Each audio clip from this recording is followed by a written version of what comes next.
Dear viewers, thank you for joining me today. Your time, your attention, and your presence mean more than I can ever express.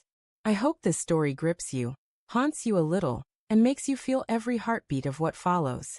She played an innocent prank and lost her husband for a year. Was it her mistake or just fate? The phone buzzed on the kitchen counter, its light flickering against the dim morning sun sneaking through the blinds. I reached for it, expecting her usual good morning, love text, but the message read differently.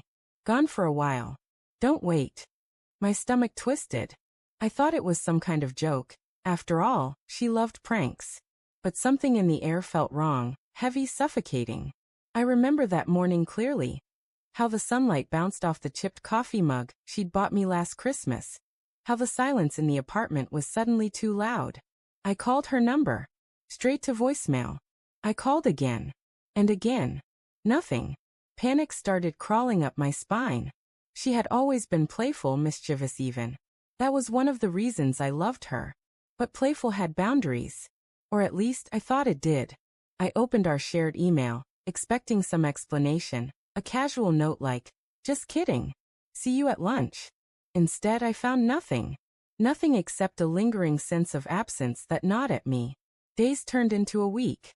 I tried to convince myself that she'd staged the prank, something elaborate, something designed to make me worry but ultimately bring me joy.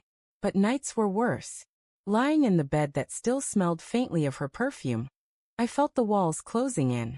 I remembered the way she'd laughed just a week before, brushing her hair back and whispering, "I like seeing you worried. It makes you human." That laughter, once comforting, now felt like mockery echoing in the empty apartment. Slowly, the disbelief transformed into suspicion. I replayed every interaction, every text, every small omission. Was it really a prank, or had I been blind to something bigger? I started checking her phone, her social media, places I'd never imagined looking before. Each time, I felt a pang of guilt, but the anxiety was unbearable. Something didn't add up. It was 3 weeks in when I first saw the subtle hints. A photo tagged with someone I didn't recognize, a location check-in miles away from where she said she'd be. Small things, seemingly insignificant, but when pieced together, they formed a pattern I couldn't ignore. My chest tightened every time I thought of it, and my sleep became fragmented, haunted by shadows of a truth I wasn't ready to face. Then came the confrontation. I remember it like a knife twisting in slow motion. She returned one evening, drenched in rain, hair plastered to her face, eyes wide as if seeing a ghost. "I told you not to wait," she said, voice trembling. There was fear in her tone, but also a strange detachment. I wanted to scream, to demand answers, but instead, I could only watch, frozen. I didn't mean for it to happen like this," she whispered, clutching my jacket as if it were a lifeline. Her hands shook. I wanted to reach for her, but all I felt was the betrayal blooming like a dark flower in my chest. "It's not a joke, is it?" My voice was hoarse, cracking under the weight of months of loneliness and growing doubt. She shook her head, silent tears streaking down her face. For a moment, I let myself believe it wasn't real. Maybe she had been kidnapped, maybe it was some unthinkable accident. But the truth was impossible to ignore. The details emerged slowly, painfully. She hadn't just left. She had disappeared with someone else. A man I didn't know, whose presence had been hidden behind casual lies, playful texts, and half-truths. The revelation shattered me. I wandered through our apartment like a ghost, touching objects she had left behind, each one a reminder of intimacy betrayed. The scent of her shampoo, the crumpled throw blanket, the notebook where she'd once scribbled love notes to me. They all felt like instruments of torture. I couldn't reconcile the woman I loved with the one who had erased me from her life for a year. Anger followed grief, sharp and unrelenting. I wanted to scream at her, to strike, to demand justice. But by the time she returned, I had learned restraint in the most brutal way. My heartbreak had taught me patience, and patience revealed details she hadn't intended to leave. Her stories contradicted themselves, timelines didn't match, and her eyes betrayed a guilt she couldn't fully conceal. The slow unveiling of betrayal forced me to confront my own complicity.